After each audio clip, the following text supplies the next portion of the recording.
Hey, oh, that reminds me. I'm gonna get my little water right here. Totally not sponsored. The best way to start off an interview. So, yeah, frozen water. Ooh. Because it Ooh. is gonna be quite a scorcher today here, but on my end and on the guest's end as well. But anyways, Robert Jackson, thank you for tuning into Station Square. Hope everybody is doing a-okay, and we are, yep, as I said, we're gearing into the warmer weather. It's gonna be hot. I'm totally looking forward to the summertime, but thank you so much for watching regardless. And today we're going to be chatting with somebody who I've had the pleasure of taking classes with, workshops, and we've kind of just been, it's kind of like one of those, oh, hey, it's you again. You just kind of run into each other from time to time. So we have Brandi Hollsten in the corner with me on this Yay. lovely Tuesday afternoon, morning for me still. So Sure. Yeah. thank you so much for joining me on this lovely Tuesday. Yeah, thanks for asking me to come do this. This is super fun. Yeah, and I know we kind of had some reshuffling, rescheduling because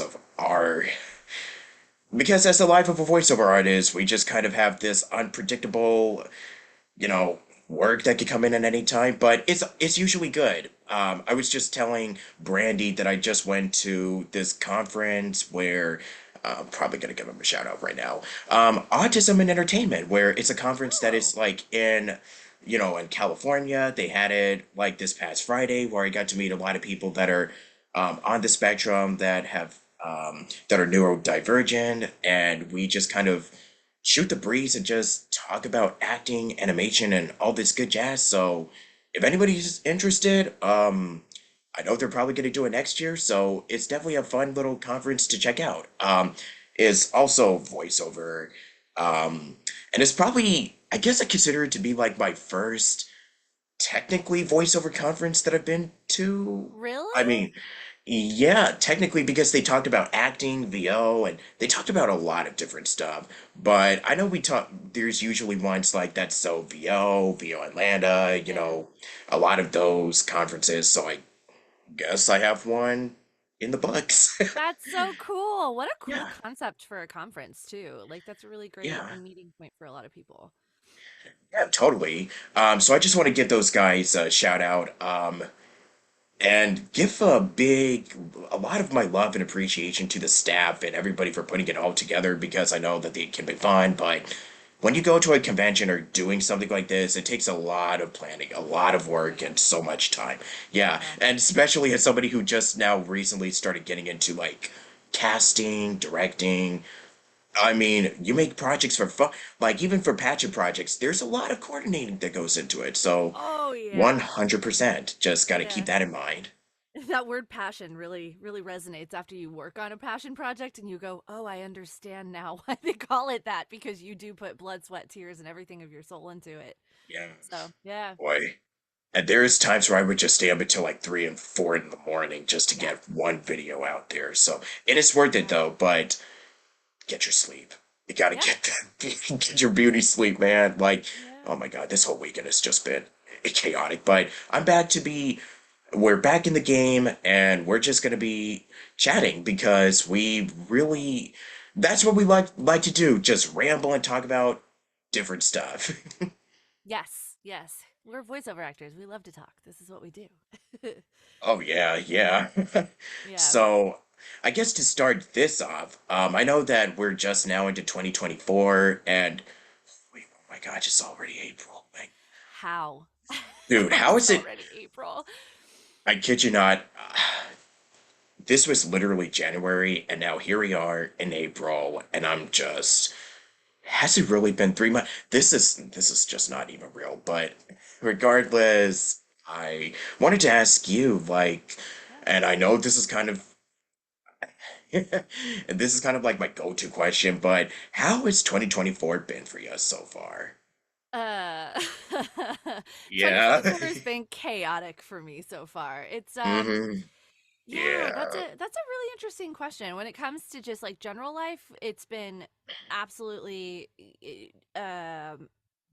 like me trying to just barely keep my head above water with work Yeah. and and life. And I work in the healthcare industry for like my 9 to 5. And there's been just a lot of stuff going on with the healthcare industry lately that's just hard and stressful. And it's just such a broken system in this country. And we all want to fix it. But so it's been a wild 2024 for me. And then the voiceover stuff has been on top of that just strange for me this year. I don't know how else to put it, but it's like it's been great and I've had some cool opportunities, but they're all coming up at weird with weird sort of circumstances around them. Or it feels like prior to this year everything has been very black and white of like, yeah, hey Brandi, we booked you for this job and are you available on this day? Yeah, no problem. But this year it feels like it's been a little bit more, I don't know, it's felt like I've living in a parallel universe this year. Is that the same for you? Are you having a crazy 2024?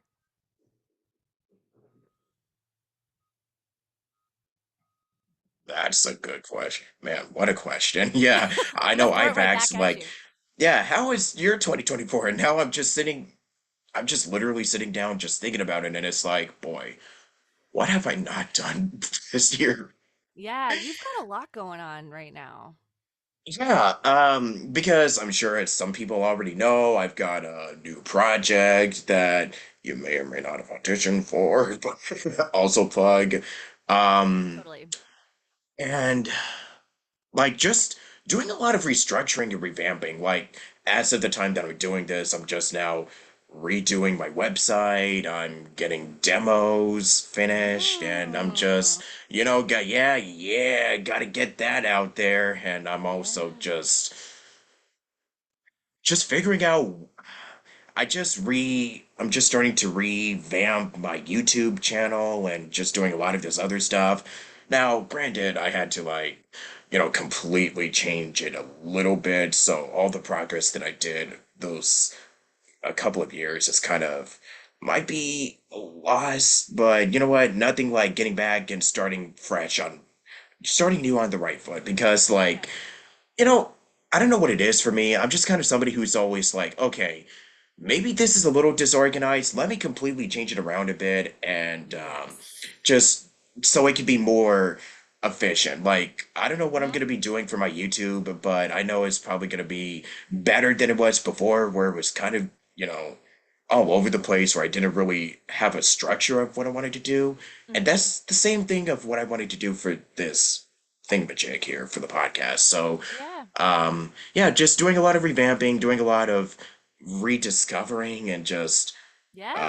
changing, just shifting around a bit, Leveling up. You're leveling up, level like up. yeah, it feels like you have kind of the baseline for everything and now as things are kind of evolving and growing, you're just like, okay, time to refresh and level up this little area and then enhance this bit. It's a constant as an artist. I think that is just a permanent state of being is that we're just always in a rotation of okay, I just redid everything and then I'm going to use all of that to go pitch myself for these things and this stuff and I'm going to do this and then that gets me more work over here and makes this happen for me over here and then that changes this and then I've evolved, so now I have to redo everything and re-evolve and start all over again. So I've redone my website more times than I can count as an artist, and I think I did it last year or the year before. I redid it, and I was so tickled with it, and I haven't looked at it in a while. And I feel like if I look at it, I'm gonna go, "This is trash. Redo it. Let's get it Mm, done." Yeah. yeah. I mean, you're talking to somebody who hasn't even updated a resume in like 2 years, which I'm finally starting to. Yeah, yeah, yeah, that's the look.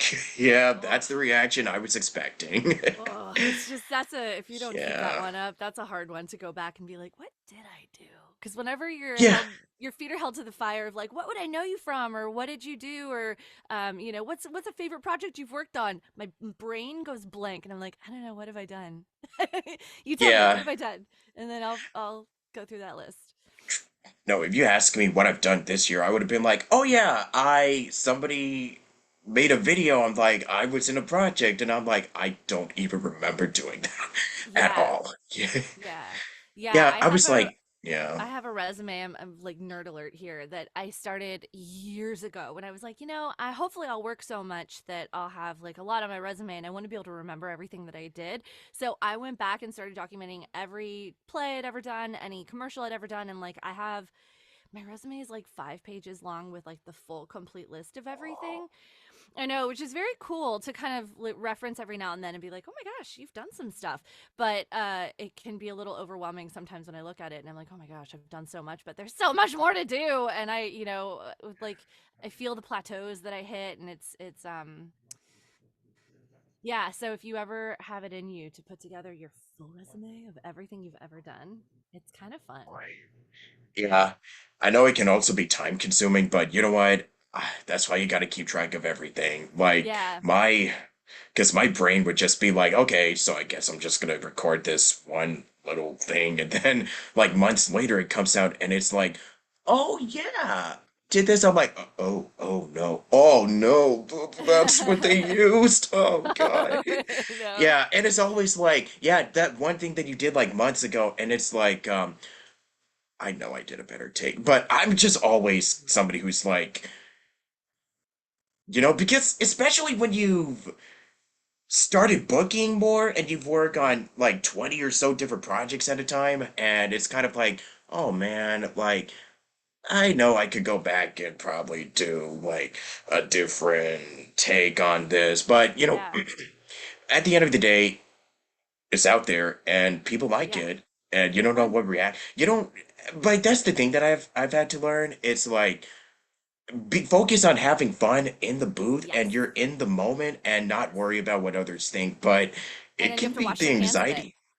And Yeah. then the anxiety can kind of come where it's like, oh, did I suck? Mhm. Mm-hmm. No, Yeah. I'm the worst. I am the worst judge of myself, and I make a point Yeah. kind of not to watch myself do things. When I used to do on camera stuff, I could not handle watching myself on camera. And Yeah. then now doing Yeah. voiceover stuff, when I get completed projects, like I had a commercial that was sent to me by a producer a couple months ago. He was like, "Hey, here you go. Here's the final cut, so you can throw it into your demo." And I still haven't brought myself to listen to it because I'm like, "Oh God, I don't know. I don't know. I just have a hard time." And I'm grateful that people continue to give me work and opportunities, considering my opinion of myself is like, are you sure I'm the right choice for, like, are you sure I'm good enough? Am I gonna, did I do okay? Did I give you what you needed? Is that what you were looking for? Like, just the insecurity behind it is something I struggle with a lot. And I constantly have to just sort of wash my hands, walk away, and be like, okay, you did it. You had a good time. They're happy. If they have complaints, they'll tell you they have complaints. Like, it just show up with good attitude, do the work the best that I can do, and then move on with my life to the next project. And one thing my agent says that I really, really respect and love, and I just think this way of thinking is so accurate, is that actors, voice actors, especially kind of in the beginning stages of their career, completely evolve every 6 months. Like the improvement is exponential. From just over a 6 month period, you will be a completely different actor at the front of that 6 month period that you are at the end of that 6 month period, because just the repetition of doing auditions, even if you're not booking anything, just the reps of going to workouts, going to classes, going to workshops, doing the auditions, constantly sending out the stuff, you start to calibrate yourself a lot, and your self direction evolves you a ton, and then your direction from outside people evolves you a ton, and it's just a constant growing, like whiplash kind of growth for people who are kind of early in their career if they're really just committed to it. Absolutely. These are the words that you've taken right out of my mouth. Like all of this stuff, I was literally gonna mention, like, yeah, for all of us, we kind of grow exponentially in 6 months, a year. So you kind of have, that's the thing too with demos. It's like you want to have a demo that's gonna Yes. last like at least a while. Like I've heard um from actors that have been in the business for like say 10, 20 years, they haven't even updated their demos in like over a decade Yeah. or even longer than that. Sometimes it could be even longer, but it just Yeah. shows that the demo is still fresh and The they can talent, definitely do the work. Yeah. yeah, the In talent casting director's shows. mind. Yeah. It Mm-hmm. really does. Yeah. And so also once people are hopefully that far into their career, I'm thinking, and I could absolutely be wrong on this, that there's much less need for a demo in their work that they're doing. There was an audition that went out for it was an animated project. I want to say it was Nickelodeon or something. Not that long ago, that they were looking for actors to audition for specific roles, but then they specifically asked for everyone to also submit their animation demos as a part of it. And I was like, I've never heard, that's the first time I've been actively asked for, can we please, as a part of this audition, take your demo? Because usually you just, you do the sides, you send in your MP3s, and that's the audition. But they were asking for demos as well because they wanted to hear kind of the breadth of what people had available in their toolbox, so that when as they're continuing to evolve that show and like create new characters and things, I think that they were looking for people who were nice and versatile to bring in as all of the various additional roles, so that was a little bit of a sweaty moment where I was like, I hate my animation demo. And I haven't needed it until, like, I haven't even given my animation demo to my current agent because I'm like, oh no, no, no, this needs to be redone. This is not acceptable. So when I talked to them about it, they're like, okay, we'll send in your interactive demo instead, just so that they have that as an option. And I was like, okay, great.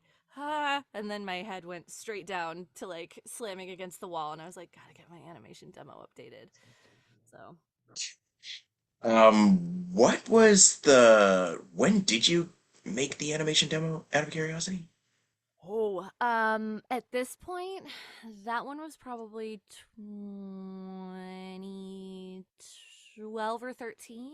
So we're like 12 years out on that demo. Wow. And again, the growth that I have had in my career and Oh. my abilities is like that doesn't represent who I am at all. But my interactive demo, I think is great. It's a little highly produced, but it is a good example of like what I can do. And so there is a luckily enough sort of overlap between animation and interactive these days, in terms of like animation has become so grounded that an interactive demo is not totally out of the realm. It's not perfectly ideal in that situation, so that was sort of a an ouch moment for me. But yeah, so my interactive demo is much more recent. The commercial demo and interactive demos I have are from within the last 5 years. But my animation demo goes way back. So God, like a yeah. decade. Wow. Yeah, a Yeah. decade or more. I know. It was one of the first demos I did. So I did my commercial demo initially, and then immediately on the heels of that, I was like, I want an animation demo. I want it. I want it. I want this.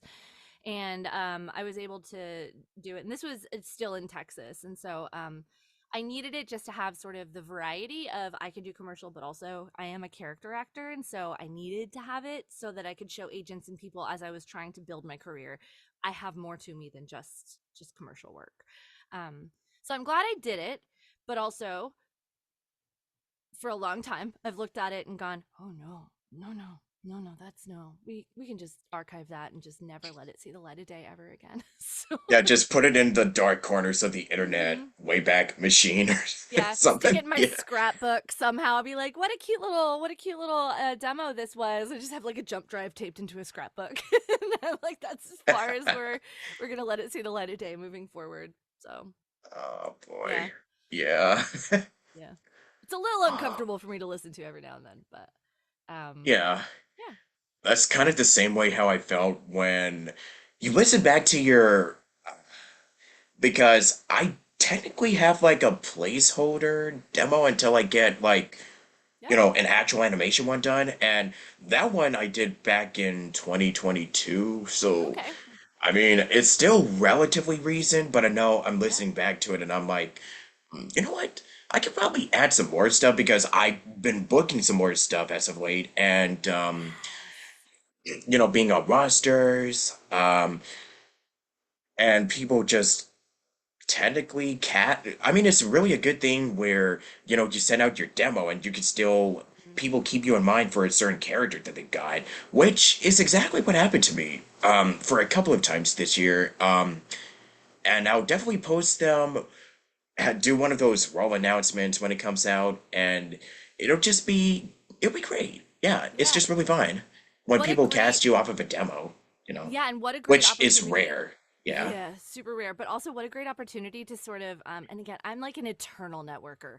So for you to be able to have an excuse to reach out to someone and be like, "Oh, that demo that you have in your roster database of mine, I've updated it. So, here you go. Here's my updated one that I'm really excited for you to listen to, and it's so good to talk to you. How have you been?" You know.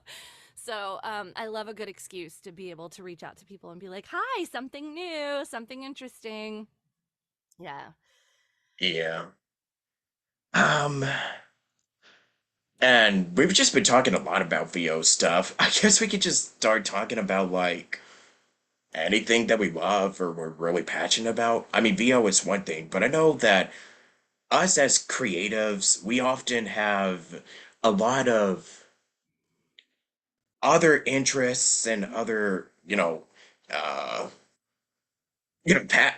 just many things that really keep us going. Even on days that where it can be really hard and we're just really tired, which to be frank, most that is like a lot of the days, believe me. But um, I guess if we were to talk about, Texas a little bit, which, oh yeah, Texas. Whenever I say Texas, it's like, Yeah. oh yeah, that. Mm. But would you say that it's also like because I know you've done like theater and you've done on stage stuff, so would you say that it's like a great outlet for you to really let your creative to get your creative juices flowing, and it's a good way for you to really get out there and express yourself and really have fun with what you're doing? Yeah, as an actor in Texas, so Texas is my heart and soul. We're having a rough run of it with the state of the world right now. I'm not too thrilled with Texas, but as far as living here, I Yeah. have to say the cost of living here is really really nice.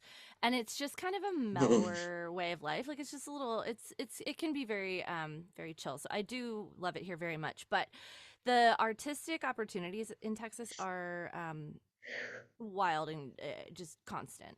So San Antonio is not a lot of people know a ton about San Antonio, and that's where I live, but it's there it's a huge art community. Like we just have art galleries, like visual art galleries all over the place. And so my mom is a visual artist. She's a painter. And so there's just tons of visual art. There is so much culture in our town, and so along with that comes a lot of visual art, a lot of dancing, a lot of music, a lot of just creation is really a big thing down here. I've been working on stage since I was in like middle school is when I got into it, and then I just like couldn't get out of it, and I only stopped performing on stage when the pandemic happened. The theater where I was happiest and kind of felt the most at home closed down during the pandemic, and I haven't sort of landed on my new home just yet. It's been there's been just a massive shift in the community of what the different theaters are doing, and people are moving locations and they're revamping kind of their whole stance on what theater is for who each of these individual spaces. And so I'm letting all of that quiet down, and then hopefully I'll be getting back on stage soonish. I mean, I don't know. It'll have to be the right show for me to want to come back. But yeah, the constant opportunities for performing with like improv and music and open mics and just yeah, there's a lot. There's a lot to choose from, and also the food, which is a whole nother separate artistic, expression. The food in this town is so stinking good. It's so good. And a few years ago, they opened up, a few years ago, at this point, it's got to be like 20 years ago, they opened up a branch of the Culinary Institute. And so we have a Culinary Institute of America here in town. And so all these chefs come down, train, and do all of their culinary training here, and then just bounce out of school and open up restaurants. And so we constantly have all these very cool, conceptual restaurants or just like really amazing, um, just such good food. So the culture in San Antonio is something that is constantly keeping me. keeping me going and engaged, and I love it so much. It's a very colorful city. Um, so yeah, it's a very artistic town. I am obsessed with movies. Like I go to movies all the time. I think you guys have an Alamo Draft House in California now. Probably a couple of them. I don't know if anyone's ever been to it, but the Alamo Draft House is my favorite movie theater. So I have like a monthly subscription, and I just pay one time a month, and then I can see as many movies as I want throughout the month. So that's super fun as well. And then they usually have like movie parties as well. And so that's one of the things that Alamo Draft House is most known for is their movie parties. And so they'll have I think they did the Taylor Swift Eras tour as a big giant concert in a while back, and then they'll do Rocky Horror was the original, and they'll have a big movie party where they give you props and everyone sort of quotes along with the movie and engages with the movie, but it's not just Rocky Horror. It'll be like Moulin Rouge and all these just favorite movies. I think I went to a Spaceballs one that was super duper fun a while back. And so there's constantly something to do. And then I'm a homebody, and on the weekends sometimes I'm like, you should go out. There's so much to do. And then my heart goes, or we could just sit on the couch. And that also feels really good right now. So because I'm busy. You know, I have the 9 to 5, and then I've got the voiceover stuff, and so my days are very very long, typically, especially during the week, and I'm usually working on the weekends as well. And so when I have a chance to veg, I also just really want to veg.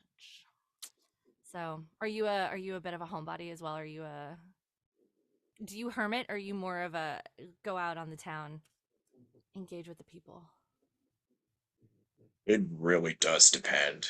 Yep. I'm more of a home. I used to be a I was very homebody, but then I just started because when you're working in the business, it's kind of like, you got to go out there and explore the world and just be out there and stuff like that. So I just kind of had to learn to adapt to this, you know, being more proactive, I guess I can say, and not be so much of an introvert. But every now and then, I'm still kind of, I think I kind of just want to stay in my little cocoon, do my voiceover thing, and occasionally reach out to folks or do something like this. Yeah, Just one of saying. my yeah, definitely. One of my my acting coaches that I worked with for a couple of years doing a lot of like Meisner stuff, but he one thing that he instilled in us as artists that I carry very heavily with me every day is that it is so important as an artist to fill your creative cup. And that is genuinely just being a human out in the world. So he's like, go to museums, go to concerts, go have dinner with friends, go try new foods, try like constantly engage yourself with the world around you, because if you're not, then your cup, it empties out as an artist. So we give everything we have to the art that we're doing, and it empties your cup, and you have to be able to go back out and fill up your cup so that you have stuff to pull from and to draw from for your art. You are not capable of being an artist without constantly keeping your cup full, with new experiences and just new engagement with the world around you. So that's not to say he's telling us don't be a hermit, but he's like, be more than just a person in the world. Like, go actively seek out museums, go to restaurants, go see shows, see concerts, just engage in the art, get as much art as you can around you all the time so that you can fill that cup in your own soul, and then you have so much to pull from when it's time for you to get to work. um, so every now and then I'll go do something like, see an incredible museum or travel someplace very cool. And I'll be like, my cup is getting so full right now. I have so much to pull from. I feel just like bubbling over and like ready to go create something. So, yeah, traveling does that for me a lot too. So I love going to like New York. I love whenever I get to come visit LA, but then I also love to go home. LA is a fun town for me to go visit. But yeah, New York, Chicago, LA, all those big cities. I love it whenever I get to bounce in and bounce out. It's good stuff. Yep. I do love LA, but yeah, you were mentioning earlier how expenses in Texas are like a lot cheaper than it is here in L. I mean, granted, Hmm. Texas has its own pros and cons, but honestly, at this point, and with the state of the world right now, I Oy, honestly don't see myself moving anytime soon, sure. honestly. Yeah. Yeah. Yeah, it's hard. And it's hard because I've Unfortunate, got, but yeah, yeah. and I've got family here, and it's nice. The pandemic was a really good experience for me because in March of 2020, I had set up this situation for myself where it was like I was basically going to take the whole month of March, go out to LA, start, sign up for some improv classes, just kind of engage in that community out there and sort of put my feelers out and start to ground myself in LA, for a possible permanent move. And then the pandemic hit. I don't know if you've heard of it. That cute little pandemic we all dealt with, and I had to cancel all of my sort of hopes and dreams for that month. And in a really happy turn of events, all the voiceover stuff went online. So, stuff I didn't have access to prior to the pandemic. And one of the reasons I needed to go out there was to be with the coaches and be able to take these voiceover classes that I didn't have access to here in Texas. And then they all went online. And so then I was just a junkie in my booth for 2 years, taking every workshop I could, every class I could, every like meeting everyone that I could, and engaging with the community as best as possible. And it did some amazing stuff for my career to be able to do that. So it was a little bit of a blessing out of a really ugly situation. There was that kind of goodness that came out of it, and so that has made it really nice for me to be able to have my home here in Texas, have my grounded spot here in Texas, and then I just bounce in and out of LA as needed or as wanted. So financially, it's been a little bit nicer to do that. Yeah, I'm a fan of how that series of events played out. But I'm at a point now again where I'm like, oh, I think I need to be in LA a little bit more because stuff is moving back more in the booth and locally, and Yeah. so I do feel like there's a lot of opportunities I'm missing on being in Texas right now, but I'm trying to Yeah. figure that out for myself. That's actually one of the biggest reasons why I can't move out of LA. It's because, yeah, right now we're just starting to move stuff back in studio. I mean, we got our booths and we could just do a lot of this stuff remotely. It's just, in studio is easier and Mhm. I, I mean, I'm not gonna argue against that. Mm-mm. It's I'm so like, nice to be yeah, directed by a human who is in the space with you. It's nice, mhm, it's different because there's a few projects that I've done remotely, more than a few, where the direction that you get is from just a voice in your head, and then they'll go on dead silence while the team confers with each other, so you don't hear anything and you don't see anything. And I'm like, oh my god, what if we got disconnected?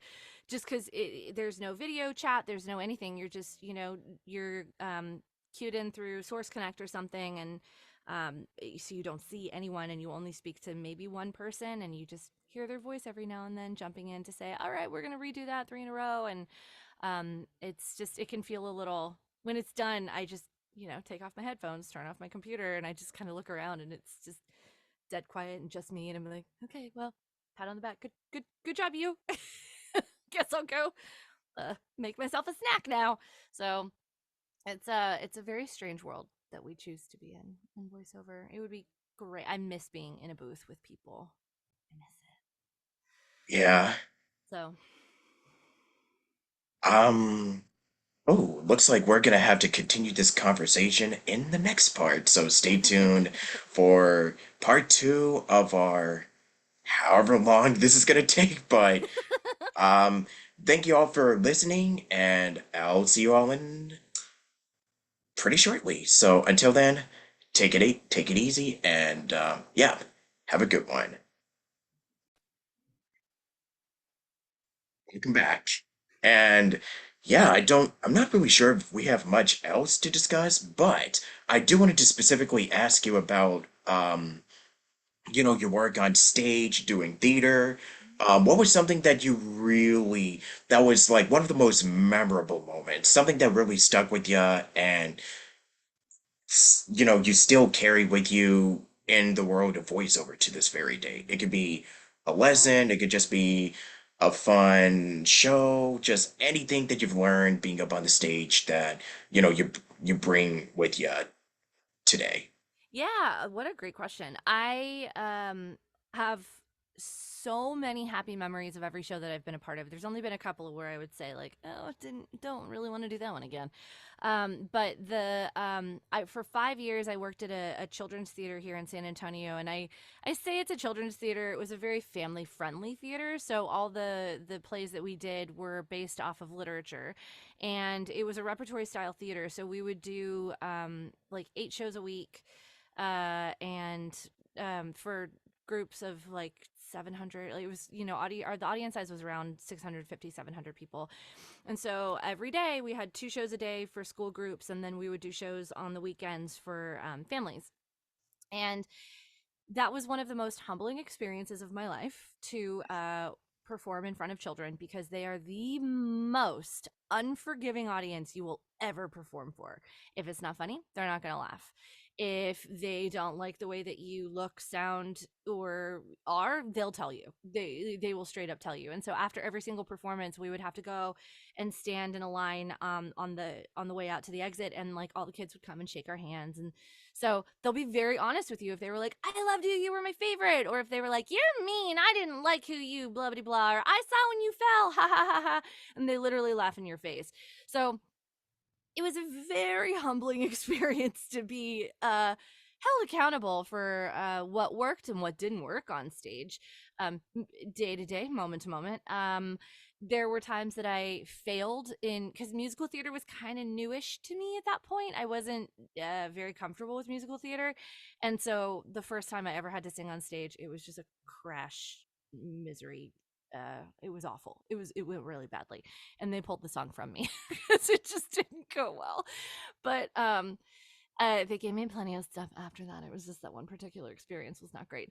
And so that taught me a lot of like having the confidence to fail.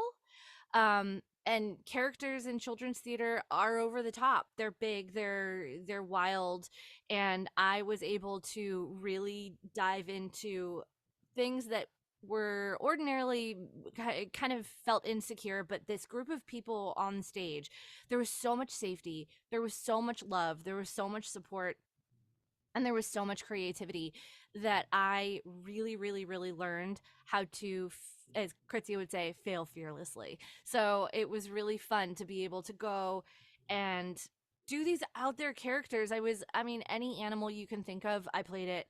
I played a lot of like ingenues, in Charlotte's Web. I played the what's the name of the Fern is the right is the girl. Like I played her. I played Cinderella. I've played, so I've played a lot of those kind of less fun characters, but then I also got to play these super wacky, over the top, wild people. And it was fun to discover their voices. It was fun to discover how their bodies moved. It was fun to discover and just play and engage with the other people on stage as someone that was very much not myself. And so I learned that over those 5 years very well. And that is something, to me, voiceover is, I call it like kind of the perfect fusion of all the things that I love, because I get to be that character actor, and I get to just be wild and crazy and just not myself. But then I don't have to stress about being on camera and, oh, is this the right angle, and is did I do I look bloated today, and does my hair need to be done? Like, that was something on camera was hard for me. I had a lot of insecurity, and it was just really difficult for me. So once I finally gave that up and went to just voiceover, I was like, oh, this is perfect. This is it. This is it, because I get to live that character life and be wild and crazy and fun and fearless, and I have nothing to lose. So, yeah, children's theater taught me how to be a voiceover actor, I think. Really, really honestly. There's a lot more that we can discuss about it, like when it comes to taking those skills that you've learned in theater and then doing it in voiceover. But I, I feel like we probably would, that would be a discussion for that can last for, 5, 10 minutes or so. Yeah. Yeah, I feel like we would probably go on and on about that. So I guess something else that we can discuss was, I was kind of curious about your stint being a spokeswoman for Associated Bank. Yeah, nailed Yeah. it. That was a weird one. I It was when I was still doing stuff on camera. They I had a director I had worked with before called me, and I literally like woke me up one morning and he said, "Hey, we're doing auditions. Like we're in Chicago doing auditions for this bank, for a commercial for this bank, and we're not finding what we need. Can you please send in an audition?" So he's like, "I'm going to send you the script. I'm going to send you all the stuff. Can you submit an audition so that we can show it to the producers out here in Chicago?" And I was like, "Okay, sure." So I did the audition on this is, I mean, way before pandemic times, and so I did this audition on essentially like a FaceTime kind of a situation, and it was so strange. It felt really a little out of body to do it, but they loved it and they were like, "Great, we're gonna." So I found out, I think, the next day that they booked me, and so then they flew me out to Chicago and they put me up in a swanky hotel, and we filmed for 3 days on a soundstage, and it was just me alone on a soundstage, big white giant soundstage, and 4,000 crew members, but then just me, and standing there, and we just did commercial after commercial after commercial after commercial. And so it was a whole series of commercials for them. And then once that was all done being shot, they called me up a few times over the following year, and they're like, "Okay, we need to do another radio ad. Can we get you to record, do a voiceover for the radio? We need to do this. Can we get you to do this?" So I think they were looking for kind of a flow type, just like a quirky but relatable girl. And they went to Chicago because they were like, they've got Second City, they've got all these incredible improv actors, and so guaranteed we'll find someone. So I don't know what they did, because the talent in Chicago is incredible. um I don't think there is any reason to have had to seek me out to fill that spot, but I have no complaints. That was a really fun It was a fun gig. There was a day where they were literally just like throwing balls at me for like 45 minutes, and I kept on having to try and catch them. I have no hand-eye coordination. I was tired and I kept on not catching the ball, and they all thought it was the funniest thing in the entire world. And I'm like, "I'm rubber and you're glue." So you can laugh all you want. I'm walking away with a paycheck for this one. So it was a good experience. The whole team was so nice. Um, but yeah, that one was very strange. It was not something that should have come my way, but it did. And so then my cousin lives in Minnesota, and he called me one day and he was like, "Are you on TV?" I was like, "Yes. It's so interesting you saw my commercial." So then those ran for at least a couple years in the Midwest, for that one bank. It was really fun. It was very cool. So I was like, "I'll take another one of those gigs, please." But those don't come by that easily, I don't think. So it was special.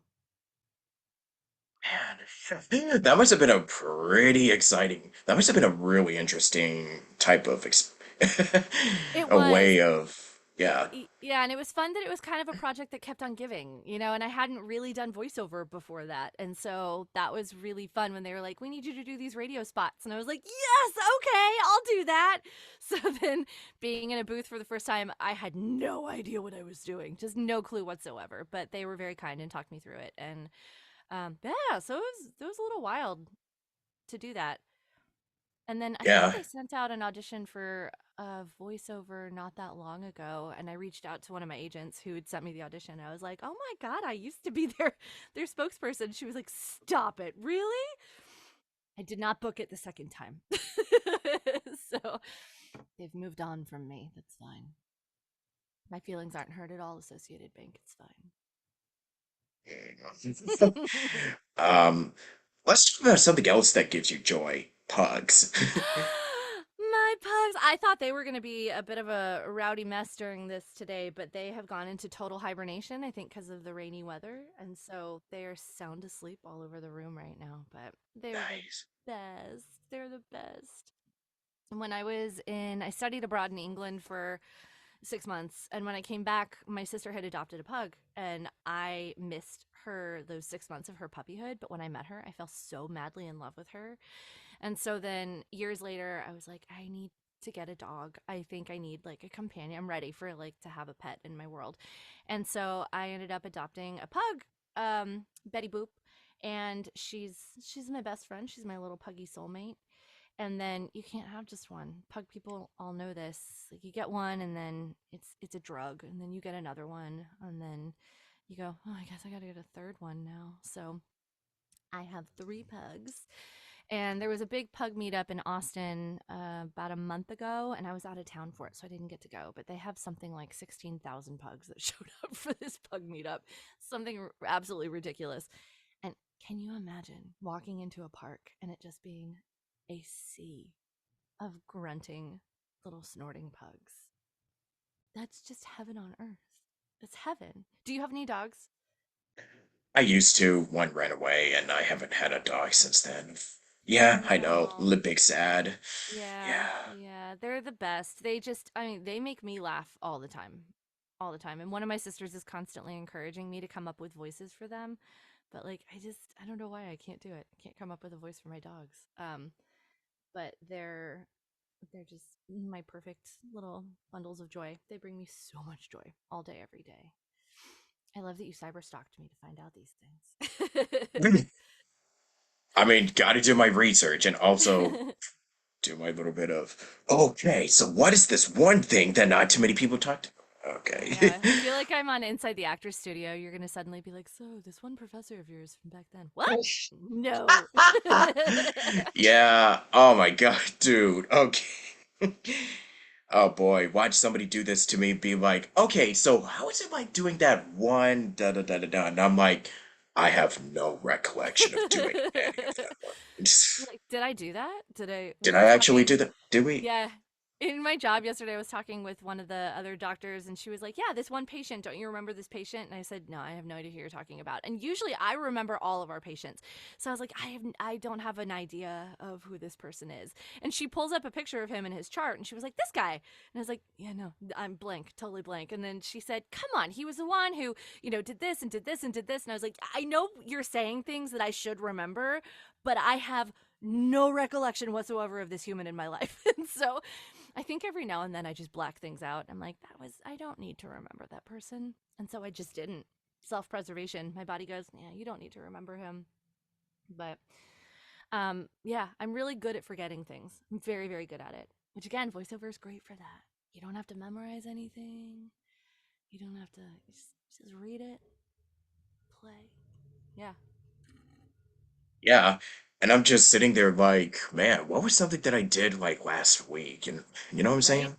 Yeah, what Yeah. did I have for dinner last night? Yeah. Bro. Yeah. hmm Yeah, another my sister I yesterday asked me, she was like, "Don't you remember this thing that happened when we were kids?" And I was like, "No, I have no memory." She's like, "How did you forget that you don't remember it was this and this and this and this?" And I was like, "Nothing. Blank. Totally blank up there. I don't I don't remember." So it turns out I have a terrible memory. Yeah, pretty much. It's like when somebody asks me, like, "Oh, what did you do for like, at this time last year?" And honestly, I would not even tell you what I had. I can't even tell you what I would have, what I had for dinner, or Yeah. what I ate yesterday.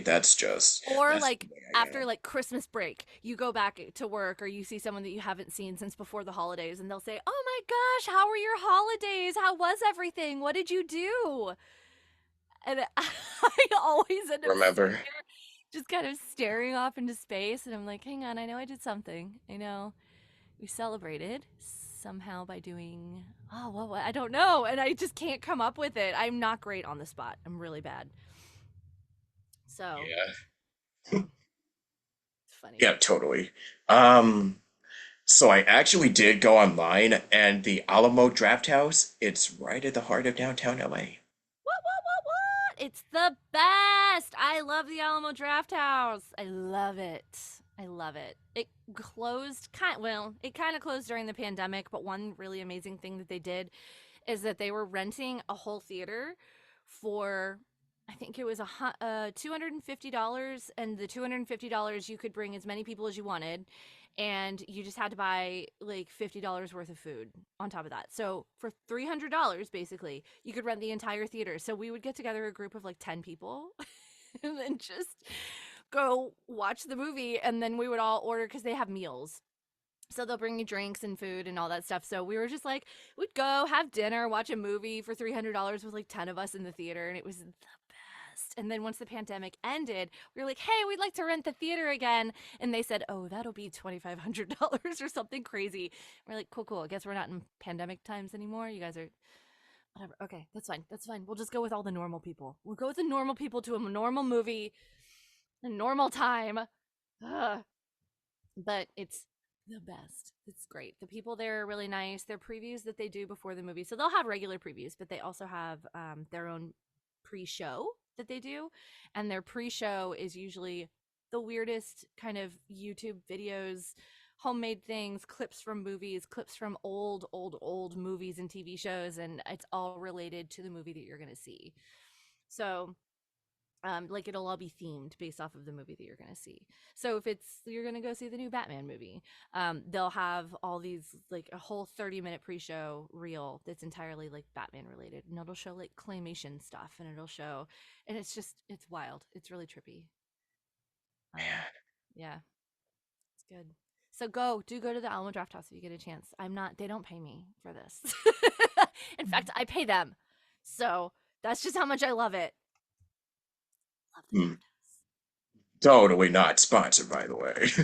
Totally not. But hey, if they need a spokesperson, I know a girl, me, looking for work to do that. Me, it's me. We'll fly Oh, anywhere. We'll do whatever you want. Yeah, I'm happy to be your spokesperson. yeah. And you kind of got to thank somebody for that. No words, a residual. Yeah. Yeah. I need the money, cause out. Yeah, especially right now, it's Wait. oi, oi, hey, Yeah. oi, Krusty the Clown, Ugh. like, hi, kids. Ugh. Anyways, Money. Money, money, money, money, money. Yeah. hey, kids, I kind of need the money. So yeah, speaking of media, I guess a lot of my influences are kind of like I'm just starting to get into like drama, sci-fi, because I don't know what it is about me. Like, I just really like writing characters that go through like not angst, but more like, oh, they went through some stuff. Yeah, Help me just now. well-rounded humans. Exactly, but I grew up with comedy. I grew up with a lot of this wacky sort of goofball, zany stuff. So for you, I know that's something that totally reflects, like when you're doing your website and your branding, which is, important and stuff like that. So what are some of name some of the biggest influences in your life, whether it be a coach, a person, actor, any show, anything that you've, I guess, consumed as a wee little lad, and that's still, Whoa. you know, and that is something that still is instilled inside of you to this very day. Yeah, that's a question that's going to have me thinking for like 3 weeks. Heavy loaded stuff. The stuff that influenced me the most as a kid, oh wow, wow, wow, wow. I mean, I grew up a lot on like Abbott and Costello. Like our parents had us watching a lot of like old stuff. Yeah, Whoa, I know, very cool. yeah, wow, So man. yeah, a lot of like Sound of Music, Abbott and Costello, like a lot of really just joyful charactery things. And then as I got into like college, I loved that era of like Garden State and sort of the manic pixie dream girl. I think was the first time that I ever sort of like related to a character on screen, that the abnormal girl was the aspirational character. And so I think that type of character really influenced me as an artist a lot, a lot. And even maybe to this day. Um, in voiceover classes and stuff, when you're doing commercial stuff, and they'll like be like, just be you. and then I'll do something and then I'll be like, but that's really kind of over the top. And they're like, no, that's you. That's just you. Oh And I'm like, no, okay, just put okay. that in. No, let's do Yeah. that. Yeah. Yeah. So I constantly find myself having to sort of tone myself down when I'm performing just because I get very way too excited about performing, and so then that reflects a lot in my performance. But yeah, I think that that kind of Garden State, the Zoe Deschanel, like, that she perfected that manic pixie dream girl character. A lot of her energy carries on with me in everything that I do. And then also the group of people that I worked with at that children's theater seriously inspired me to just play. So I think that there's not necessarily pop culture references that keep me, that I use as a basis for who I am as an artist, but the people around me in my life are a massive influence on who I am as an artist. Because it'll, if I see someone that I'm performing with who I'm just so in awe of, I try to figure out how can I emulate that, and how can I play with that. And my grandmother was British, and so we grew up mimicking her accent. So, like, playing with accents was something that I liked doing from a really young age because um, it was really fun to do. And then I've been from Texas my whole life, and I don't have an accent per se, but whenever people would say, "How are you from Texas and you don't have an accent?" I started like playing with Texas accents, and so I really am very inspired by the people around me. I think more than the pop culture around me.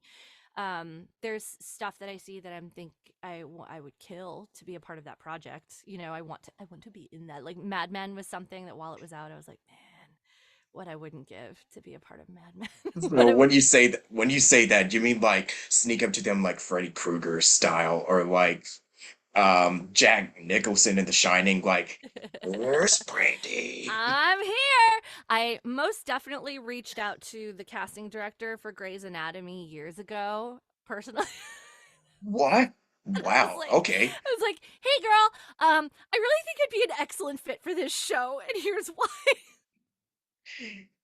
Man. Thanks, Brandy. And I shamelessly reach out to people. I reached out to George Clooney's manager at one point because we were producing a web series and we wanted to get a big name involved in it. So at one point, someone was like, "What about George Clooney?" And I was like, "Cool, I'll try." So I reached out to his manager and I ended up getting in conversations with his manager about. So, and it was one of those, another one of those moments where it's like, just be fearless. Go do what you're going to do. You have nothing to lose. What's he going to do? Yeah. Say no? Great. I already expect he's gonna say no, so you're not like crushing my dreams or anything. So, yeah, yeah. So no, I do. There's projects I'll see that I really want to be a part of, and then I'll be like, "Hi, my name is Brandy, and you probably want to work with me because of this, and this." I don't think that my agent really wants me doing that these days, because they want it to stay very professional now that I have legit representation. But so I don't reach out to people so much about voiceover projects. But when I was doing on camera stuff, unhesitatingly, shamelessly, I was like, "Hi, hey, Woody Allen." Before we knew about all of it, but that was a dream to me to be on like Woody Allen. I think it's the grounded. I really liked the grounded storylines with kind of crazy characters, was sort of like the pop culture influence on me. um Yeah. yeah. Reaching out to those that you admire, and then Oh, stuff just so happens. wild. So I know, right? The Oh, Woody no, Allen no. one on the back end of that one, I was like, what are we Ah, talking about yeah. here? Oh boy. Yeah, yeah, guess yeah, yeah. guess that one Yeah. worked out for the best, but Yeah, totally did. But, yeah, I remember I wanted to be a kid actor on like Nickelodeon and Disney, and knowing what we know now, ah, I know, right? That yeah, documentary has been crazy. it is Crazy. wild. Oh my God. Yeah. I'm just gonna recommend, okay, that is something I will recommend if you have the right mind. I'm just saying if you have the right mindset, but you really gotta be in the right Yeah. mindset to watch it because it's like, oh man, especially if you're somebody who's been in situations like this, or if you're just somebody who grew up watching these shows, it's just like, well, It, yeah, it's pretty heavy. That's all I'm gonna say about it. I don't want to be, and I don't want this podcast to be on a bit of a heavy downer note, but that's not what this is for. But Yeah, yeah, I just want to say this as an example of like, yeah, just be careful. Don't yeah. meet your heroes. Yeah. Yeah, Oh, I know. I feel like every now and then you hear someone say, "No, do meet your heroes," because sometimes they are magical yeah, and incredible and amazing. And so, I think it's just tread lightly when meeting your heroes. Maybe I don't exactly. know. Yeah, Yeah. But yeah, the yeah, thankfully when I was a kid, I loved watching Nickelodeon and all that stuff. But I never necessarily had a want to be on it. I didn't have a want to be mm, on TV until I was a little bit more of an adult. And that was when I got really excited about shows like Mad Men, Grey's Anatomy, things like that. But mhm. when I was a kid, I really had this belief that I was going to be a very serious stage actor. I was going, that's so. Oh man, I yeah. studied Shakespeare. Like I've done a lot of classical training, and yeah, so I was sure I was going to be the next huge stage actor in the world. Because Oh who's the yeah, be current? the next Metal Street Bar, whoever is. Sure, Yeah, yeah, sure. Let's yeah, be the next big A Hollywood A-lister. Sure, yeah. let's go.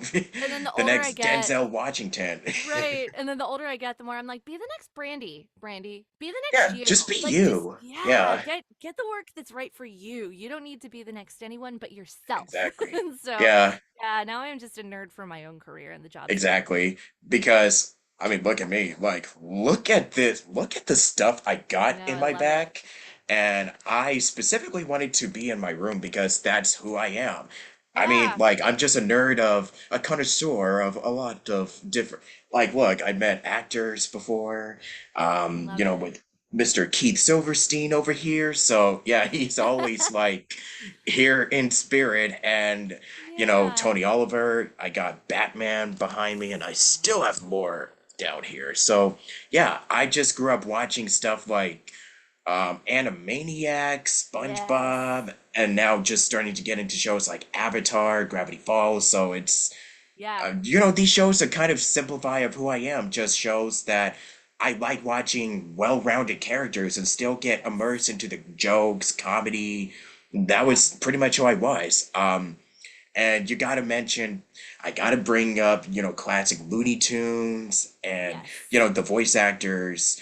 I mean, Mel Blanc, Paul Frees and those guys really did inspire a lot of us. I think if it wasn't for Mel Blanc, I think a lot of the big names like Tom Kenny or Grey DeLisle, Jim Cummings, so many that I can name that I could just say are like very inspirational. And even the ones Oh that I've yeah. taken and I'm just gonna be this is kind of a cop out answer, but even those that I've had on the podcast, including you and a couple of others I've had on before, and I'm also going to give a shout out to Voiceover Camp and a Yes. bunch of other resources. There's so many out there, June Yeah. Yoon, but Voiceover Camp, because I know that's kind of how we got connected. And It's just such a good yeah, community. It's a very supportive and loving community, and it's yeah, been one of the first kind of consistent training platforms I've found for voiceover. Like it's just you kind of have it all available to you, and they do a really good job of giving you all the basic groundwork that you need, and then on top of that, just keep churning, keep working out, keep doing all the so yeah, voiceover camp has been a solid. I'm so glad I found it kind of early on before it became a little intimidating. I don't know because it's so big now. It's so grown. It's all grown up, but yeah. incredible, and I'm so grateful to be a part of that community. So what were you saying about Mel Blanc that I had? Oh no, it's gone. Oh, I know what it was. When I you wanna hear a Brandy nerd story? When I was a little kid, I got so excited for Looney Tunes every single night. And so on whatever night, I don't think I watched it every night, but it would be like every Thursday or something. It was Looney Tunes. And so whenever I would go to watch it, I no one in my family cared. I was the youngest kid and like it was they were like, go watch your cartoons. So I would go to the kitchen, I would get a carrot, I would peel my carrot. And I would Oh go boy. I Oh, would I'm go gonna love this one. upstairs to the den. I would sit in my cozy little beanbag and I would turn on Looney Tunes and I would like chomp on my carrot along with Bugs Bunny and like, oh god, I was just such a Oh, I did it forever, forever, ever, ever because I loved carrots and I don't know if it's because of Bug Bunny that I loved carrots or if it was what, oh, but yeah, I had a routine, I had a ritual. Me, my carrot, and Bugs Bunny. we would say it, and I would repeat what he would say, and I would chew my carrot like he did. Mike, what's up, Don? Yeah. Oh, it's the best. Looney Tunes is just classic, solid, good. Oh God, what good? Yeah, the best, man. You really cannot beat the classics. I remember, yeah, I would just watch Bugs Bunny and then I would start eating carrots and then Really? but no, at the time I was like, I mean, I'm starting to eat more veggies now, but at the time I was like, ugh, no, fruit and sugar, cookies, no, Sure. yeah, soda, all that junk, that's for me. And then I got cavities. Then I had to cut Oh back on the no. sugar, but it's all good. Yeah. It served. I had to learn my lesson the hard way, but yeah. Loved carrots. So I'd go get the little carrot peeler. I would peel it, Oh yeah. It make was sure it was fruits nice and and water for good. me. Yeah. Now I'm like, yeah, I literally have breakfast. I would just eat like apples or just water because I just had to stay away from that sugary stuff. I mean, it might be good for you, but you gotta stay healthy. And Yeah, also you gotta yeah. keep your teeth shiny and clean. So Exactly. Those pearly no, whites. yeah. They have to sparkle. Yeah, Yeah. I'm a clean kid. I don't do those tobacco, any of that stuff. Not for me. Yeah. I know Yeah. people who drink tea and coffee and they still sound great, but I'm not gonna. I ain't judging. I'm not gonna hold it against them. But it is what it. You do you. You do. That's all I'm saying. Like everybody's totally unique and weird, different. But you know what? That's what makes Yeah. us, It makes us stand out. human. It's Yeah. human. Yeah, It's human. It's humanity. We're all so different. So I like that your exactly. characters that you write, I like that that's your idea behind it, is that you want to make sure that they are fully sort of Oh 360 yeah. degree humans. And Um, sometimes, yeah.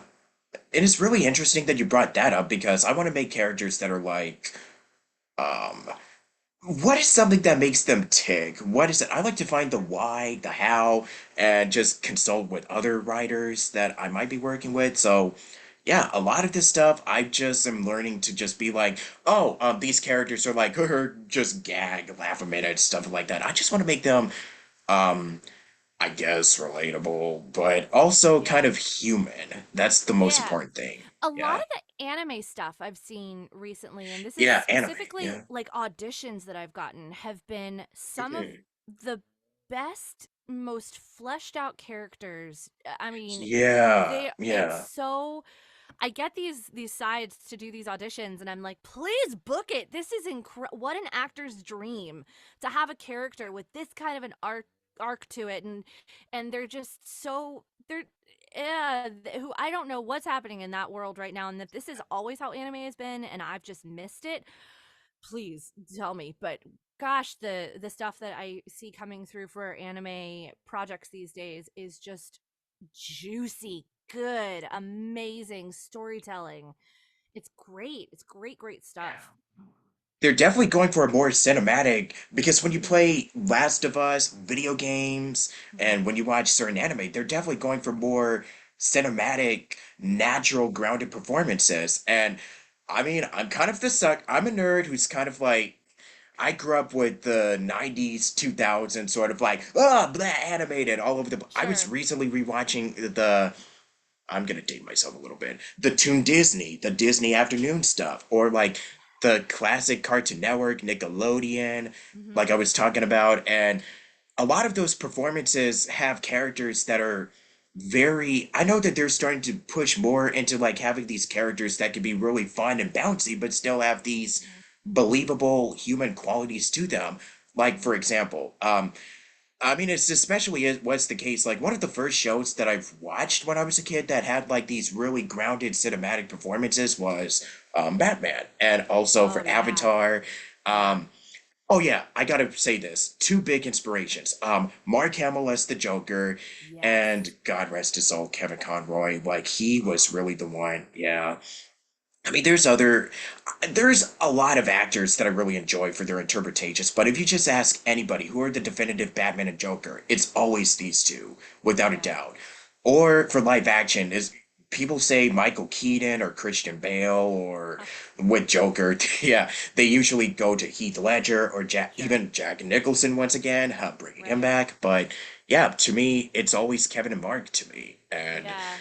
yeah, and at least I can have this behind me, yeah, right here, Sure. as a way of being like, Kevin still lives on, even if Yeah. he's no longer physically present with us. And man, what a Oof. terrible way to go, too, That was man. a loss. That was, yeah, that was one that I remember kind of the whole community was just a little shaken. Yeah, and it's really hard too when it's like, when you lose somebody who is like very, very influential Yeah. and just an all around incredible human being, but you Yeah. still gotta, the show must go on.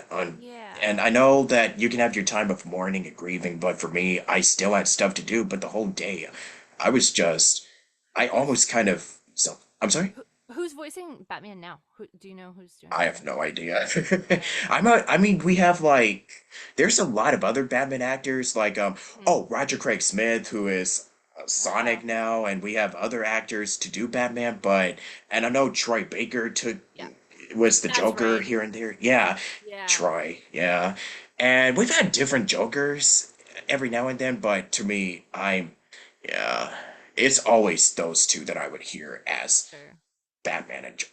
I mean, that's just Yeah. how it is for me. It's like when you hear an actor, when you hear an iconic character, they're just literally irreplaceable that you just can't imagine anybody else voicing. Like Tom Kenny for SpongeBob, Mel Blanc as, the Looney Tunes, Oh and gosh.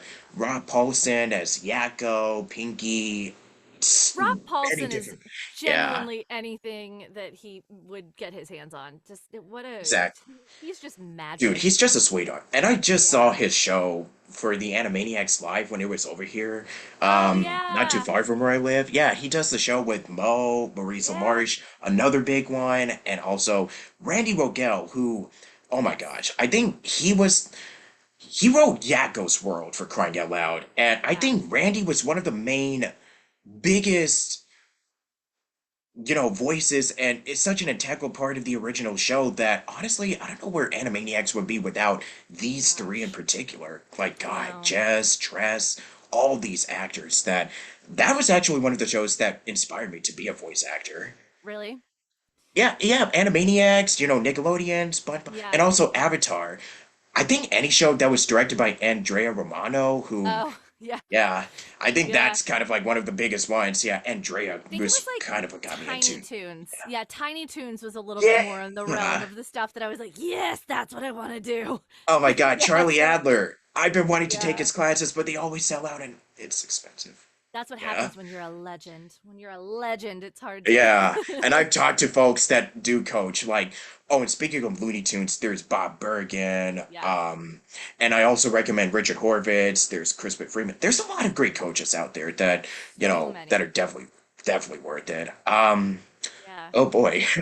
I guess we'll just have to wrap this up in the last part Oh yeah. three. Yeah. Oh, okay. Great. E we keep man. on we keep on hitting that time limit. Ah. That's what we do best as actors. So I guess I'll see you all in part three and stick around and we shall ramble even more in the next part. But take it easy and I'll see you all shortly. Welcome back. Right before we started recording again, we had a little special guest, and you know me, I like having little fur balls interrupt every now and Ah. then. Yeah, Yeah. Lulu, my kitty cat. She saw an opening when we got off and she like literally launched herself onto my lap. So that's those scratches will heal eventually. I don't know. But yeah, she's my little old lady. So cute. Yeah. But anyways, we were talking about like workshops. I mentioned a few great ones, and I know I briefly talked about earlier about voiceover camps, so I guess we'll probably talk about them a little bit. So, Yeah. and also just to give them a plug and a shout out because I really love y'all. They're the Yeah. best. Yeah. Yeah. Krisya, Stephanie, Scott, Bren, and a few others that I've worked alongside with over the from time to time. But yeah, these are all just really great people that really know their craft, and they sometimes bring in special guests, directed workouts.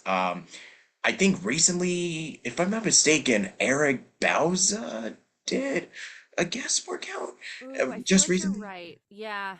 Yeah, Yeah, I'm really bad at catching the guest workouts. I yeah, honestly, ugh, yeah. So, yeah, and it's another same. one. They've got an animation, like a Disney animation director, I think, coming up Yeah, here. Nickelodeon, yeah, a Is it bunch of Nickelodeon? those guys. Yeah, Yeah, yeah, yeah. and But it's always, absolutely like working people in the industry, constantly doing mhm, yeah, workshops and things. like I'm just, yeah, and I know I mentioned Looney Tunes and Eric Bauza, like, Yeah. boy, talk about, it's another one who kind of really, dude, talk about really exploding in the industry as of late. Um, Really. like Eric, I mean, he voices Bugs Bunny, Daffy Duck, and he also Mm. was in Ninja Turtles. Ah, He's in. Ninja Turtles. Love Oh, Turtles. yeah, yeah. I mentioned Ninja Turtles, and I kind of knew that was something else I didn't want to leave here without mentioning. Yeah, and I know I mentioned Rob Paulsen, which, yeah, Ninja Turtles is kind of like another big one for me. That was kind of like a show that I used to watch all the time as a kid. Um, Yes. the original '80s show, the one that came out on, I believe, 4Kids, 2000s, and there was the new one that came out. Actually, there were a couple that came out on Nickelodeon. Mm-hmm. And there Ninja Turtles has been around for like, wait, I just realized something. Hold on. If I'm correct, Oh. because Oh no. I just wanna make sure. When did Ninja Turtles? Because I know that the franchise 1985, 30 years. It's the 30 Yeah. year anniversary. No. Hang on. 85. No, it'd be 40. Oh, 40. I said Yeah. 30. Bleh, Well, bleh. no, this 40 is years. this goes back to the whenever it's sort of like, back in the 90s, like a decade ago. I once 2000 hit, my brain could not process Exactly, time yeah. I was anymore. like, So, oh, 30 years, but I'm like, oh no, 40 years. Oh my gosh, 40 wow. years. Yeah, Wow, Ninja wow. Turtles. They're Man, and looking great yeah. for their age. They look really great. Yeah, you guys are still doing very strong, okay? So yeah, Yeah. keeping up that strength. It's yeah. Yeah, the new Ninja Turtles movie that came out a while ago. I'm always really interested Yeah. when new animated movies come out.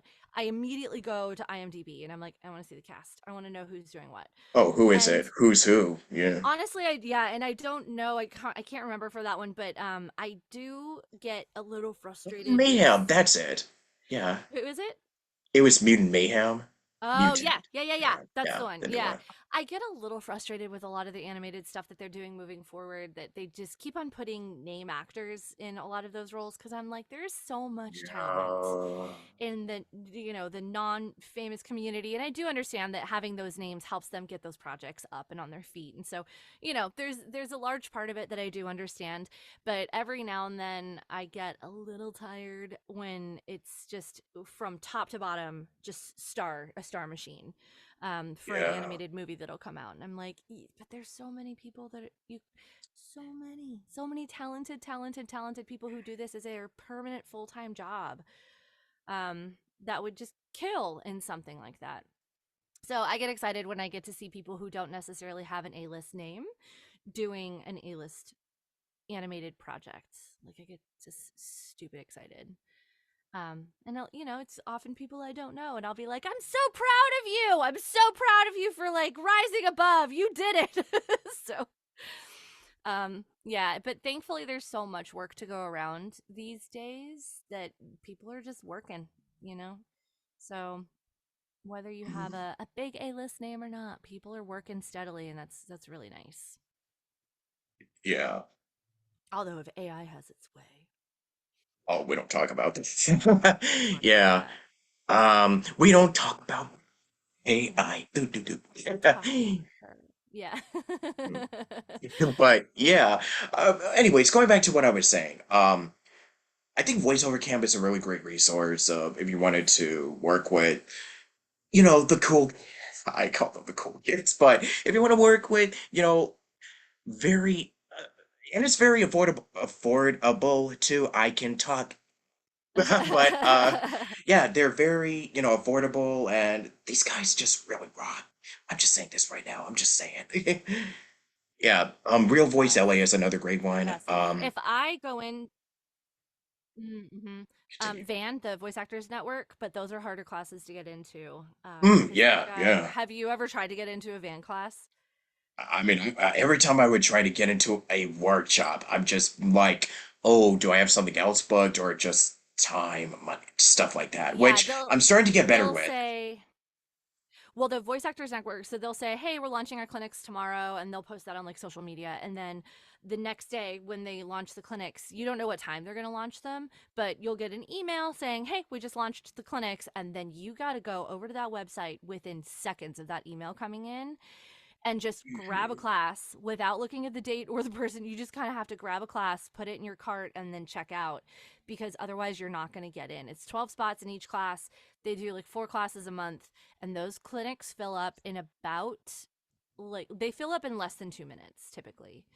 So if you see the email and it's like this email was from, 2 hours ago that they launched their clinics, you're like, oh, well, I'm not going to get into any Oh, of those okay. this round. Well Yeah. then, So yeah. that would have been fun to maybe consider getting into. But yeah, so thankfully, there's so many other good companies that are doing a lot of great classes. VOCamp is my favorite. I also love Van. VoiceOver Atlanta has a lot of good classes. If you've ever done anything with them, and they do a professional class once a month typically, and they'll have a different industry professional who will teach it. And it'll be sometimes an agent, sometimes um, like an industrials producer. There's a guy I met, Rob Grable, who works for IBM, and he does all the casting for all the IBM stuff. And so I did a class with him one time, and so now I'm on the roster, and he is very lovely and reaches out to me with auditions periodically. Yeah. But he's also just a nice. It's like networking with these people in this industry is such a highlight of my world because it's so rare to meet someone that is anything less than incredible and kind and giving. Um, so yeah, the land of voiceover actors has been the kindest community I've ever found in the artist community. Everybody just wants everyone to succeed. So Oh yeah. it's a good world to be a part of. Yeah. I know And for like, oh, sorry. well, no, I was gonna say so. Like, with the Discord with voiceover camp, you and I see it all the Yeah. time that people will be like, "Hey, I was perusing for auditions and found this one. If anyone wants to submit for it," and they're just like constantly within the community, just being like, "Hey, go do this audition. Anyone who wants to, here's the link. Hey, they're looking for this type of a person. If you follow it, go do this audition. I hope someone books it. Let me know if you do." So it's just a really nice. It's just so nice. People are so nice. Yeah. Everyone's so nice. Yeah, or sometimes, and I know it's kind of the case with me, where it's like, oh, hey, I can't make it to this one thing. Do you want to take over? I'm like, yeah, sure. My schedule literally just cleared up for that. Let's go. Yeah, that's how you I and I love got to these do a class peeps. together last week. I know that was still a lot of fun, It and was a really great class. I know you mentioned like, oh man, if I go into this just being myself, and I have to tell myself to pull myself back, or et cetera, so whatever else Yeah. you were talking about. But for me, like when I usually like going with the characters that are kind of like more um just like me, that are just really animated, Yes. bouncy, and I can have fun with an accent that Yes. I may or may not do very well, but you know what? Anything's good practice. It's that fearlessness. Um Yeah. where you get to really go in there and just have fun. Now, ironically, the thing is, like, I can have fun with the more energetic, wacky characters, but when it comes to more conversational, down to earth stuff, it's hard. They say they prefer an actor who can pull it in than Mhm. being told to just go bigger.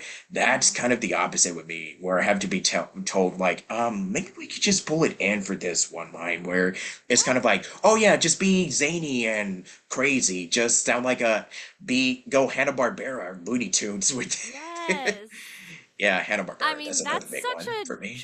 that's such a joyful side of voiceover is being those big, wild, crazy, out of body characters, and everything these days is so grounded, that even animation scripts, it'll be like, okay, but we're looking for grounded. I know that you're playing an elephant, but you need to be a grounded elephant. It's like, but I want to be How a can I, crazy elephant. I'm like, how can I do that? Can I just I whip know. out that, okay, that one elephant from the Jungle Book, if you've ever watched Yeah. it? Well, Yeah, and just be that big. Yeah. the Can I one thing I just do think, that? yeah, can Yeah. I just be crazy? And Yeah. one of the things that I'm kind of taking away more from that though is that it's like allow your emotions to find a grounded place. So I think that with animation they are still letting those kind of big wacky crazy stuff, but then you also have to have the moments where you reel it in and where you're very honest and vulnerable, and it can't all be outrageous. Um Mhm. yeah, so I don't know. I don't know. It's interesting to see how the world is evolving, especially post pandemic. A lot changed in animation and video game after the pandemic even. So it's always funny to watch sort of the trend of auditions that'll come through and the types of shows that are being done, and um I'm really liking where the world of animation is right now. Certainly hoping that and I know last year was kind of a crazy time for a multitude of reasons, but Oh, you know with all the what? strikes. Yeah, but I'm fingers crossed that if we will eventually get better deals for all actors, Yeah. union and non-union. Yeah, Yeah. everyone deserves a fair chance. Oh, I had an argument with someone one day. Uh-oh.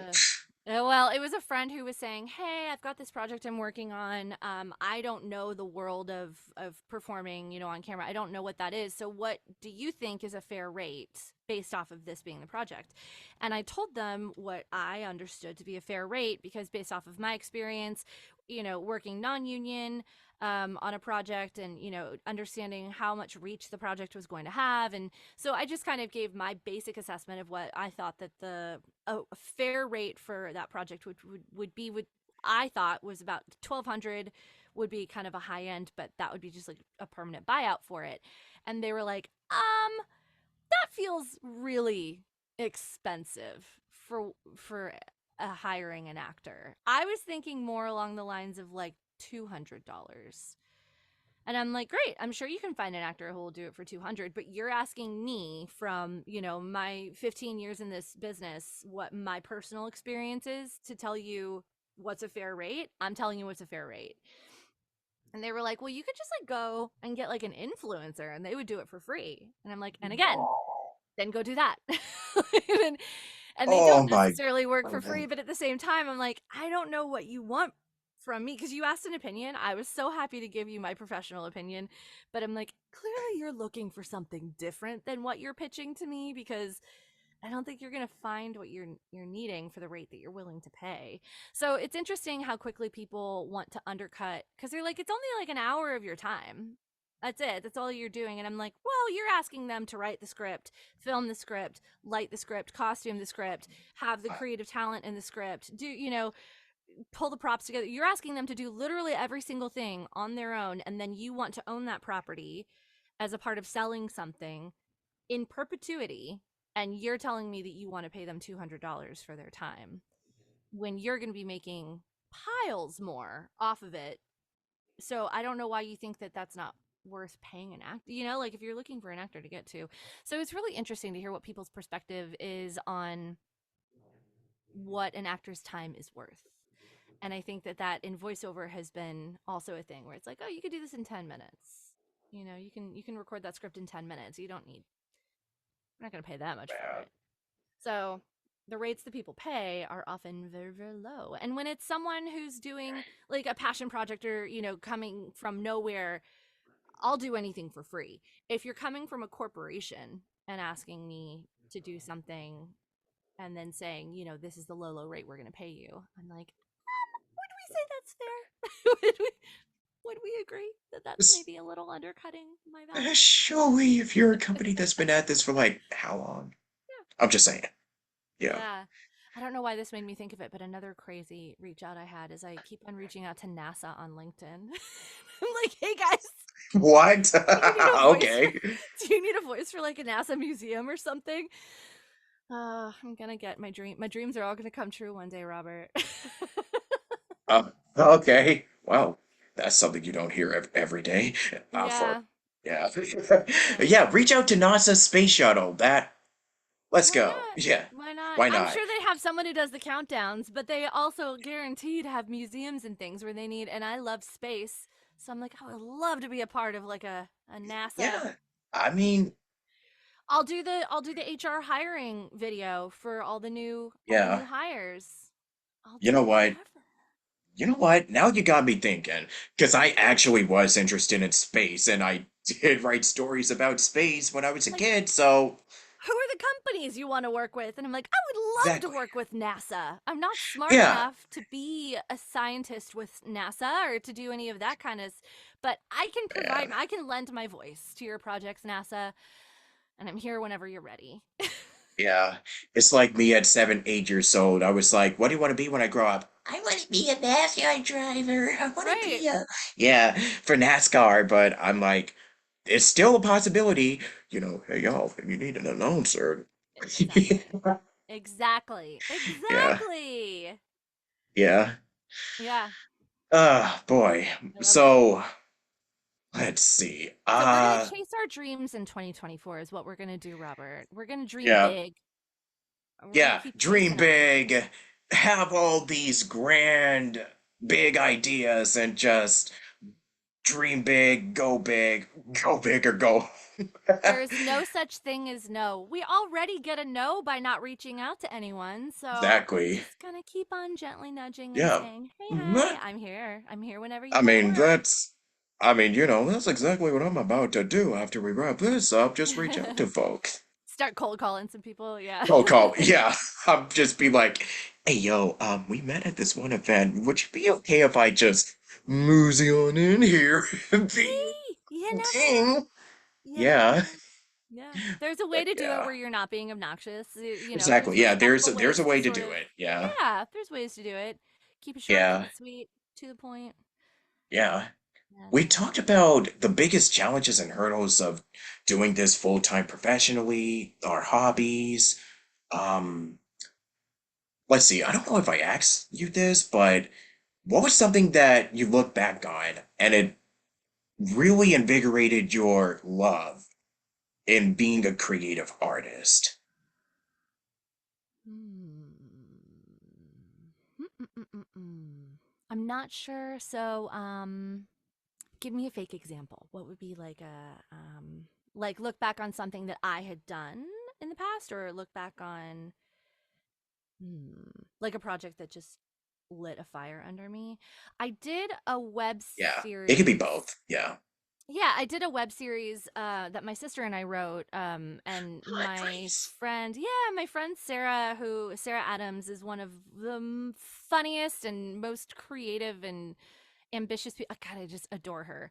And we did this project together, and she and I kind of concepted it, and then my sister and I put together the scripts, and then Sarah was this master producer that just pulled all this stuff out, and we ended up producing these very high quality season one of a web series that to me was it was a definitely a passion project for me, and it was really inspiring to see how far creatively we could push ourselves, like how much we could accomplish on our own with the assistance of kind of no one really no big influence or no big assist in the industry, just kind of this little grunge project that we did, and the support from our family and friends and the way that we were able to make it happen was really uh such a highlight of my life, to see what I can accomplish creatively with a team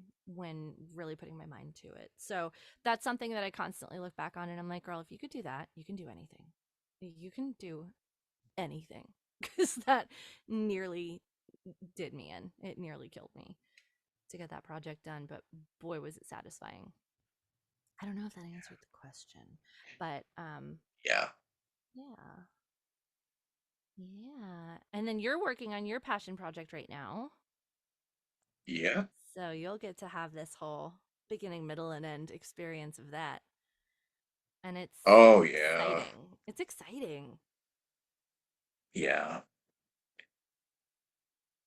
I'm just, it's part of like taking the bullet and just doing something that, because I always said that I was gonna create stories and just put my, um, get those little dreams or aspirations out there, and now I'm finally taking the chance and I'm actually doing something like acting, writing, and doing my own projects. It's kind of been something that I've loved since I was a kid. So Yeah. I'm just really glad that so many people have were interested, and I there will be more coming soon. So yeah, like teasers and more casting. So yeah, we'll just check back with me later this summer when I Yeah. eventually get all my ducks in a row or what have you. Yeah. Yeah, Yeah. we'll see what happens. This is just like a fun little experiment I'm doing, and we'll just see where it goes later down the line. But Yeah. yeah, just excited to start this. And I guess this is something that I can just leave out with. Like, if it's something that you're really passionate about and you always wanted to do, like, what's stopping you? The only person that's stopping you is you. Nothing. We are Yeah. all our own worst enemies. So, what's the worst that can happen? A no, you Right. know, just, you Yeah. just gotta Hate. focus on what makes what makes you you, and what is it about you that makes you so fun, unique, engaging, all that good jazz. Yeah, and like you said, what's the worst that can happen? Nothing changes, which is already going to happen if you don't do it. So go do something. And then it's amazing how much your life does change going after something like that. Because your Yeah, perspective on things changes and your desire changes and your understanding of how much you can accomplish really can transform you. yeah. Yeah. Wow, this has been a delightful 2-hour conversation, which So I didn't. fun. Yeah, it was a lot of fun, which I totally did not intend for it to go on this long. Oops. That's on me for not doing a podcast for a while, but Oopsie doo. Yeah, no, you're just too much yeah, fun. It's too much yeah, fun. I love this. I love that you just go and like chat with people and you get to just talk with people about just everyone be a nerd together. It's the best. exactly. But yeah, what is something that you wanted to share or plug in, something that you're excited about that you wanted to, you know, Yeah, I just finished I'm trying to think if I'm allowed to talk about it. I'm pretty sure I am. yeah, that's the tricky thing. I know, right? I just finished so there's a project I do on YouTube. It's a Hot Wheels project, and I'm the fire engine. And it's called Camp Crush, and it's super cute. It's just this great series on YouTube, and it's all these like it's all the different Hot Wheels cars competing in different camp battles. There's like a capture the flag one and like one with a bunch of paint and stuff. But it's just been a really fun project to work on that, um, and to work with the kind of the Mattel team on all, they're all so nice, but it's real fast paced working on that project. So you get on to record and they're like okay, and within 20 minutes you're done. For me it's been kind of that quick of a turnaround. So they give you your script, you go, you do it, and they're like, "Great, we'll talk to you if we need any pickups." It just disappears. And then one day I saw it on YouTube, and I'm like, "It's out!" So, go, yeah. So people should go check out Camp Crush on Hot Wheels Camp Crush on YouTube, and that's been one of the more fun projects I've worked on recently that I can talk about. So, do that. Nice. And what are some of your last imparting words of wisdom that you'd like to bestow upon the audience out there? Oh my gosh. Embrace who you are as a human with no apologies or hesitations. Just be exactly who you are and then fight. Like fight, fight, fight, fight, fight. If you want it and you keep on getting no's, take the no, let it roll off your back, and then keep fighting and moving forward because it's incredible how much can happen if you just keep on moving forward. You keep on keeping on. So, Keep on keeping yeah, on. keep on Yeah, keeping on. Yeah. yeah, we vibing. Thank you so much, Robert, for having me. This has been a lot of fun chatting with you. Yeah, likewise. I sometimes do this every now and then, but would you like to do an outro for the? Sure. How do I do an outro? I've never Yeah, had to do so one. yeah, so basically it's hi, my name is Brandi. I'm a voiceover artist, da da da da da. And just to throw in something really fun, because I know you had a theater background, you could kind of sing a little bit. But basically it's my name. I do this, this, and this, and you thank you for tuning in to Station Square with Robert or whatever way. Okay. All right, cool. All right. Hey, I am Brandi Hollsten. I'm a voiceover performer, and I'd like to thank you all for tuning in to Station Square today with Robert Jackson and myself. And I hope that everybody has just a delightful rest of their day. So, da da da da da da da boo boo.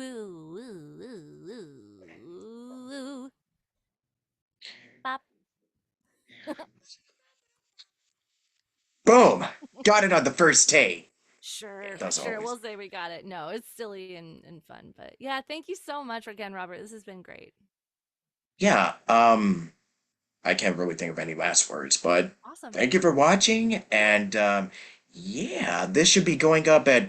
I have a huge backlog, so this probably won't be out for at least a while, but regardless, stay up to date on my social media, and stick around and be sure, I don't want to do that YouTube thing, but subscribe to my channel. Just open it back up, and we're back in business, just doing the revamping around, and you get to possibly see this podcast in its own little section channel thingamajig. So I'll probably post an announcement about that in the upcoming week. So until then, I like to thank you all so much.